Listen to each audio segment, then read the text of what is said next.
মাত্র 2 মিনিটের ঘটনা আমার জীবন পরিবর্তন করে দিল মাননীয় স্পিকার। বিশ্বাস করেন, সাক্ষী হিসাবে আল্লাহ যথেষ্ট। আমার জীবনের রাজনীতি দর্শন পরিবর্তন করে দিল।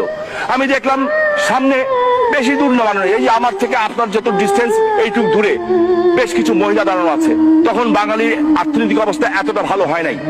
শাড়ি পরা, ব্লাউজ নাই, বৃদ্ধা বৃদ্ধা মহিলা, বৃদ্ধ বৃদ্ধ লোক এবং ছোট ছোট কিছু বাচ্চা দূর থেকে হাত নাড়ছে জাতির পিতার কন্যার প্রতি। দূর থেকে হাত নাড়ছে, বাচ্চাগুলি বলতেছে হাসিনা, ও হাসিনা, ও হাসিনা বলতেছে। আমি হঠাৎ করে দেখলাম হেলিকপ্টার সিট থেকে আমার নেত্রী নিচে নেমে গেলেন। নিচে নেমে ওদিকে হাঁটা ধরলেন। এসএসএফ এবং অন্যান্য যারা আছে তাদের দায়িত্ব পালন করছে। বল স্যার স্যার স্যার আর যাবেন না। বললেন সরো তো, সরো, বাংলাদেশের মানুষ আমাকে মারবে না, সাধারণ মানুষ আমাকে মারবে না, সরো বলে আমাকে বললেন স্বামী ভাই। আমি পিছু পিছিয়ে গেলাম। আমি অবাক হয়ে দেখলাম মাননীয় স্পিকার, আমি নিজে সাক্ষী, আল্লাহ তুমি সাক্ষী। আমি দেখলাম ওই মহিলাগুলি যখন ওনাকে বুকে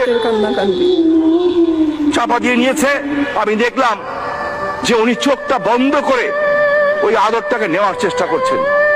আমি দেখলাম মাননীয় স্পিকার, ওই বৃদ্ধ বৃদ্ধ লোকগুলি যখন ওনার মাথায় হাত দিচ্ছে, আমি দেখলাম যে উনি ওই ভালোবাসাটা নেওয়ার জন্য আপ্রাণ চেষ্টা করছেন।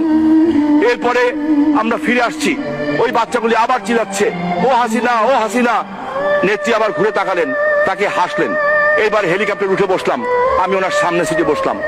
হেলিকপ্টারটা উপর দিকে উঠে আমি দেখছি, এখন আপনার সাথে অত কথা বলতে পারি না, মাননীয় প্রধানমন্ত্রীর সাথে বয়স হয়ে গেছে। উনি যখন হেলিকপ্টারে উঠলেন, হেলিকপ্টারে উঠার পর দেখছি নেত্রীর চোখ দিয়ে পানি পড়ছে আর মুখে হাসি। আমি জিজ্ঞেস করলাম যে আপা, বলো কি? আপনি হাসছেন না কাঁদছেন? উনি আমার দিকে তাকিয়ে বললেন শামীম, এই বৃদ্ধ বৃদ্ধ মহিলাগুলি যখন আমাকে জড়িয়ে ধরে, আমার মনে হয় আমার মা যেন আমাকে কবর থেকে উঠে এসে বলছে মা গো, ও মা তুমি চিন্তা করিস না মা, আমার দোয়া তোর সাথে আছে।